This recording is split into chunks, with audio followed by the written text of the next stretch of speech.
While everyone talked about the lower mainland exodus and people moving to Kamloops, the real story was actually the Kamloops neighborhoods. Over the last 8 years, I've seen a perfect trade. 154 families moving up the hill for status and 159 families moving down the hill for cash. It all started with the outsiders. Between 2018 and 2024, buyers from the lower mainland targeted our entry-level markets. Brock and the North Shore were their top destinations.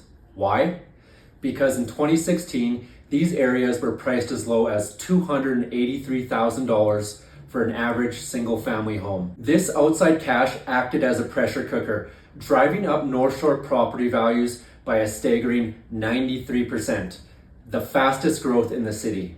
This created our first trend, the ladder climbers. Longtime North Shore residents saw their modest homes double in value. By selling a gentrified home on the North Shore for an average of $547,000, they then had the $300,000 deposit to buy into Sahali or Aberdeen. They then took this accidental wealth and used it as a bridge. They then could trade their starter home for a forever home without a major increase in their mortgage. There was an opposite move happening simultaneously.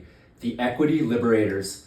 I saw hundreds of families leave Sahali and Aberdeen for the North Shore. During these years, retirees were selling their high-value Sahali homes for an average of $760,000 and buying flat and accessible lots in Brock for $490,000. They just weren't changing neighborhoods. They were liberating $265,000 in tax-free cash to fund their retirements. This great exchange is why our market looks the way it does today.